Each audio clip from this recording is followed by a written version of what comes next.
శ్రీవారి ప్రేమలేఖతో ఆయనతో నా అనుబంధం ప్రారంభమైంది. 40 ఏళ్ల సుదీర్ఘ ప్రయాణం, ఎన్నో మధుర స్మృతులు,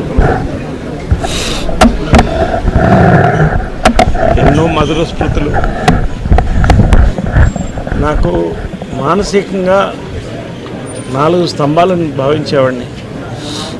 అమ్మ కృష్ణ గారు, పెంజాల గారు, శ్రీ రామోజీరావు గారు. నాకు ఎనర్జీ కావాలన్నప్పుడు ఆయన దగ్గరికి వెళ్ళి ఆ చేతులు కలిపి ఆయనతో 10 నిమిషాలు కూర్చుంటే నా జన్మ తరించిపోయినట్టు అనిపించేది. ఈరోజు ఆయన వెళ్ళిపోవడం అనేది పర్సనల్గా నాకు ఎంత పేరుందో, ఒక భారతీయుడిగా, ఓ భారతీయ బిడ్డగా, తెలుగు బిడ్డగా కొన్ని కోట్ల మందికి తీర్చలేని నష్టం ఇది.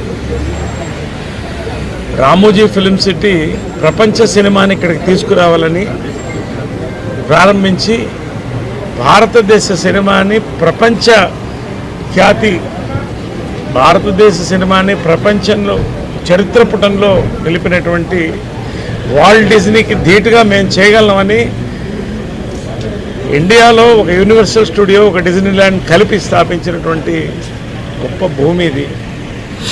ప్రతి తెలుగువాడు ప్రియా పచ్చళ్లతో ప్రపంచం అంతా ఎక్కడైనా కూడా సంతృప్తిగా తిని ఎక్కడన్నా బతకలిగినటువంటి ఒక మంచి రుచిని కల్పించారు. వార్తల యొక్క ముఖ్యత్వం ఈనాడు ద్వారా, ఈనాడు టెలివిజన్ ద్వారా ప్రపంచం నలుమూలకు తీసుకెళ్లారు. ఇది చాలా తీర్చలేనటువంటి పూర్చలేని నష్టం. ఆయన ఆత్మ శాంతించాలని ఈ కాంపౌండ్ బిడ్డగా ఎప్పుడు నేను భావిస్తాను.